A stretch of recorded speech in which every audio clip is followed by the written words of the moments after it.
Vamos seguir? Vamos falar do Concílio de Nicéia. Gente, como eu disse antes, o quarto e o quinto séculos foram de imensa produção teológica. Nesse período ocorreram também os grandes concílios, os principais concílios. Concílios são reuniões, esses são os concílios ecumênicos, assim chamados, porque toda a igreja participa deles, né? São 7 os concílios ecumênicos. Esse concílio, o concílio de Nicéia, é considerado o primeiro. Não sei por que o concílio de Jerusalém, até alguém comentou isso comigo, eu não sei por que ninguém considera o concílio de Jerusalém o primeiro, né? Talvez porque ele seja de uma outra época, com a presença de apóstolos, e já que em Nicéia é diferente, né? É um concílio diferente. O concílio de Nicéia é fundamental para nós, porque aqui vai ser estabelecido o quê? Que doutrina? O cânon, na verdade, ele não está totalmente estabelecido aqui, não. Ele foi discutido em Nicéia, mas ainda tinha livros duvidosos, né? Tem uma doutrina mais importante que vocês têm que associar a Nicéia, certo? Sempre que se falar em Nicéia, você tem que lembrar dessa doutrina. Alguém sabe qual é? Doutrina da Trindade. Doutrina da Trindade, exatamente, certo? A doutrina da Trindade, ela é estabelecida no Concílio de Nicéia. Claro que a discussão principal era quanto à questão da divindade de Cristo. Se Cristo era Deus ou não. Lembram quem foi o pai da igreja que criou esse termo Trindade? Porque isso não é um termo bíblico, né? Tertuliano, exatamente. Então, bom de memória, hein? Vocês estão afiados. Claro, gente, desde o início a igreja cria na divindade de Cristo. Isso nunca foi um problema. Só que assim, tudo que ia acontecendo na história da igreja, ao longo da história da igreja, ia aparecendo problemas, ia aparecendo as heresias, nós já vimos isso. E a heresia forçava a igreja a definir com clareza as doutrinas. Apertava a igreja para que a igreja definisse com clareza as doutrinas. Então é claro que sempre se creu na divindade de Cristo, desde o início, só que não havia a expressão teológica disso. E aí surgiram então algumas tentativas de explicar quem é Cristo. E aí surgiram coisas do tipo aí, o subordinacionismo. Subordinacionismo. O que é o subordinacionismo? É o seguinte pensamento. O Pai está acima do Filho, que está acima do Espírito Santo. Subordinação, certo? Fica claro aí o porquê do nome. Então o Pai é mais importante que o Filho vem em seguida e depois vem o Espírito Santo em terceiro plano. E também surgiu uma outra forma de pensar, que era o monarquianismo. O que é o monarquianismo? Vem de mono, um. O monarquianismo dizia o seguinte: não, o Pai, o Filho e o Espírito Santo é o mesmo Deus, só que ele se manifesta de maneiras diferentes. Então uma hora ele está como Pai, outra hora ele está como Filho, outra hora ele está como Espírito Santo, mas é sempre o mesmo. Ora, essas coisas impuseram uma dificuldade para a igreja. O que fazer com isso aí? Isso aí é verdade, não é verdade? Seguimos isso, acreditamos nisso ou não? Houve necessidade de definir as coisas de forma clara. E aí surgiu uma outra coisa. Pode passar aí, por favor? Aí surgiu um debate ainda mais intenso. Um problema na cidade de Alexandria. É sempre Alexandria, né? Impressionante. Alexandria está em todas Alexandria. Houve um problema na igreja de Alexandria. A igreja de Alexandria tinha um bispo, já um senhor muito velho, bem velhinho, chamado Alexandre. E esse bispo, ele pregava, e ele sempre pregava enfatizando a igualdade do Pai e do Filho. Deixando claro que o Pai e o Filho estão em pé de igualdade, que não há o subordinacionismo, que o Filho é Deus, como o Pai é Deus. E lá em Alexandria havia um presbítero bem mais novo, um sujeito ambicioso. Então entendam isso, é o bispo da cidade e um dos presbíteros da mesma cidade. O problema é lá dentro de Alexandria. Esse presbítero chamava-se Ário, e ele se incomodava com a pregação do Alexandre, não gostava. Não gostava do que o Alexandre dizia, aquilo incomodava ele. E aí ele começou a dizer coisas do tipo. Começou a pregar lá para o público dele, lá ele começou a pregar o seguinte: se Cristo é igual ao Pai, então ele é seu irmão e não seu filho. E também esse tipo de pregação começou a confundir as pessoas. Sabe? As pessoas começam a ficar, poxa, eu não estou entendendo. E aí um presbítero, como ele tem a pregação nas mãos, ele pode confundir facilmente as pessoas. As pessoas vão e ouvem, e geralmente são indivíduos muito capazes, com uma boa retórica, e eles acabam confundindo a população, os cristãos. Por isso que é tão importante, como o Nilton frisou hoje de manhã na pregação, né, haver a nobreza dos bereanos sempre dentro da igreja, para que esse tipo de coisa não aconteça, para que sempre a própria congregação possa checar a pregação que é feita. Outra coisa que ele dizia também: houve um tempo em que o Filho não existia. Vejam essa afirmação teológica. Isso é um problema. Se ele não existia, ele foi criado. E realmente era isso que o Ario defendia. Jesus Cristo é o primeiro ser criado. É um ser especial, é um ser muito elevado, mas é um ser criado. Quem é que crê nisso hoje? Que a gente conhece bem? Testemunhas de Jeová, né? Testemunhas de Jeová. Então é uma coisa sutil, por quê? Porque você vai pegar um folheto das Testemunhas de Jeová, é cheio de Jesus Cristo. Né? O único problema é que ele não é Deus. Então eles colocam ele lá em cima, mas não no lugar certo. O debate acabou se tornando intenso. Inclusive depois nós vamos falar do Gregório de Nissa. O Gregório de Nissa dizendo que, olha, que não se falava em outra coisa em Constantinopla. Era insuportável caminhar na cidade. Porque não se falava de outra coisa a não ser esse debate teológico. Agora vejam que interessante, né? Vejam como o quarto século é peculiar, é um século fantástico. Imagine você as pessoas comuns na rua discutindo teologia. Realmente o mundo tinha se cristianizado. Impressionante. Depois nós vamos ver o Gregório de Nissa. Então, por causa desse problema todo, pode passar aí, convocou-se o primeiro concílio ecumênico, o concílio de Niceia. Foi convocado pelo imperador. Quem é o imperador? Constantino, exatamente. Foi convocado pelo imperador Constantino para resolver a questão. Afinal de contas, quem é que está certo? E lá surgiu essa palavra nesse concílio. O concílio foi na cidade de Niceia, na Ásia Menor. E lá se reuniram então bispos de todas as igrejas do Império Romano, e inclusive convidados de fora do Império Romano.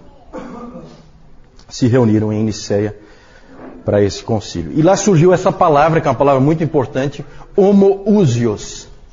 Homoousios, de mesma substância. Certo? Essa palavra foi depois para o credo niceno. O credo niceno foi depois crido por toda a igreja. E ela significa o seguinte: da mesma substância. O Filho é da mesma substância que o Pai. Certo? Essa substância não é algo que a gente possa definir, tá? É uma coisa assim, é só para dizer que os dois, eles são equivalentes, apesar de não serem a mesma pessoa. Certo? E aí então começou a se formar a doutrina da Trindade. No credo niceno diz o seguinte sobre o Filho: gerado, não criado, é feita essa ênfase, não criado, consubstancial ao Pai, de mesma substância que o Pai. Certo?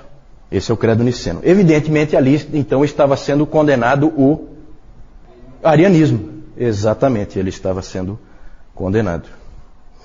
Ali no concílio de Niceia apareceu, pode passar, um personagem muito importante, um dos pais da igreja, fundamentais, que se chama Atanásio.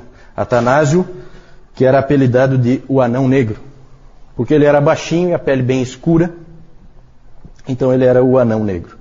Era muito jovem, nessa época do concílio de Niceia, ele tinha só 25 anos, aproximadamente 25 anos, por aí. Ele não teve uma grande participação, ele era um diácono, ele na verdade estava apoiando o bispo de Alexandria, ele como diácono apoiando o bispo de Alexandria, o Alexandre, que nós vimos antes. e não teve assim uma grande participação. Ele mais tarde, ele mesmo tornou-se, de diácono ele passou a ser presbítero, e de presbítero ele se tornou o bispo de Alexandria, Atanásio. Inclusive muito jovem ele já se tornou bispo de Alexandria, em torno de 30 anos ele já era bispo de Alexandria. Ele foi 5 vezes exilado por causa da sua luta pela veracidade da Trindade e pela sua luta pela divindade do Filho. Ele batalhou com unhas e dentes por isso. Foi 5 vezes exilado. Uma vez o Constantino mandou ele, eu acho que foi, não foi o Constantino, acho que foi o Constâncio, filho do Constantino. Mandou ele o mais longe que o Império Romano podia mandar. Tirou ele de Alexandria, onde ele era bispo, e colocou ele lá na Alemanha, no limite extremo do Império Romano, só para isolar ele, porque ele estava incomodando. E por que ele estava incomodando? Porque os imperadores gostaram da doutrina ariana. Para eles era politicamente mais interessante, inclusive o próprio Constantino. Constantino depois absolveu o Ário. Na verdade, houve uma preferência política pelo arianismo, e o Atanásio, então, teve que lutar não só contra a igreja, que apesar do resultado do Concílio de Nicéia, pendia para o arianismo, como ele teve que lutar contra o próprio império, porque o imperador também era a favor do arianismo, certo? Inclusive tem aquela famosa frase do Jerônimo, em que o Jerônimo diz que o mundo inteiro esteve prestes a acordar ariano nessa época. Por muito pouco não se tornou totalmente ariano, certo? E o Atanásio foi o grande guerreiro, o grande lutador pela verdade. Hoje de manhã o Newton, inclusive, leu o texto de Judas e lembrou dessa coisa da luta pela verdade. Interessante que a igreja sempre lutou pela verdade. A igreja não foi, em nenhum momento da sua história, isso eu posso garantir para vocês, e vocês vão ver aqui, em nenhum momento da sua história ela foi um centro de entretenimento. Mesmo nos seus piores momentos, ela não foi um centro de entretenimento. Isso só aconteceu no século XX. Nunca antes a igreja imaginou fazer palhaçadas num local de culto ao Senhor, certo? Esses homens eram homens que lutavam pela verdade. E por isso veio a famosa expressão Atanásios contra mundum, porque ele lutou contra o mundo inteiro, sozinho. Claro que não sozinho, a igreja dele amava ele, inclusive ele foi banido, 5 vezes ele foi exilado, e eles não colocaram outra pessoa no lugar dele. Eles sempre confiavam que ele voltaria. Depois de Nicéia começou uma mobilização muito forte para trocar o termo homoousios por homoiousios. Certo? Tudo isso aí é grego, tá? Homoousios por homoiousios. Homoousios de mesma substância. Homoiousios de substância semelhante. Semelhante. Tentaram dar aquela aliviada, né? E a igreja, vários homens da igreja estavam indo por esse caminho. E quem lutou contra foi Atanásio. Bateu o pé por causa daquela palavra. Inclusive o historiador cético, né? Não é um historiador cristão, o historiador Gibbon, ele debocha dessa situação. Ele fala assim que o mundo inteiro ficou de pernas para o ar por causa de um ditongo. Né? Interessante. Nós temos esse livro de Atanásio sobre a encarnação do Verbo. Ele escreveu esse livro e ele diz que se Jesus Cristo não é Deus, nós não estamos salvos. Esse é o tema básico dele. Esse livro, o Dr. Calhoun inclusive diz que é um livro que hoje, ainda hoje é um livro que é útil, vale a pena ler. Mesmo hoje, esse livro do Atanásio sobre a encarnação do Verbo. E o interessante é que no tempo da morte de Atanásio, no ano 373, foi quando ele morreu, o arianismo já estava declinando de novo, perdendo força por causa da luta dele. E quando chegou em 381, que houve o concílio de Constantinopla, o segundo concílio ecumênico, o arianismo, por incrível que pareça, apesar de quase ter prevalecido na história da igreja, ele acabou sendo condenado de novo. Graças a Deus por isso. O interessante é que o arianismo não estava derrotado ainda. Sabe por quê? Porque aqui no meio dessa confusão, aqui, depois do concílio de Nicéia, saíram vários missionários para o meio dos bárbaros. E esses missionários saíram no auge do arianismo. Eles foram lá e pregaram uma teologia ariana para os bárbaros. Quando os bárbaros voltaram para dentro do Império Romano, trouxeram o arianismo de volta. Então o arianismo não estava morto. Tá? Ele continua ainda sobrevivendo por um bom tempo. Pode passar? Essa frase aí do professor Sabatier, citado pelo Bibi Warfield, ele diz o seguinte: nada poderia estar mais longe da verdade do que representar os pais dos concílios como teoristas ou até mesmo como teólogos profissionais trazidos à conferência por causa de zelo especulativo só para solucionar enigmas metafísicos. Eles eram homens de ação, não de especulação. Corajosos sacerdotes e pastores que pensavam no seu trabalho como o de soldados em plena batalha e que estavam prontos para morrer como alguém morre por sua pátria. Está errado aí, por sua pátria. Então, gente, isso é importante a gente lembrar disso. Eu já falei no outro CTB, eu falei, né, do Concílio de Nicéia. Ele é muito interessante porque até 313, com o Edito de Milão, a perseguição corria solta. 313 para 325, como é que vocês estão aí de matemática? Quantos anos? 12 anos.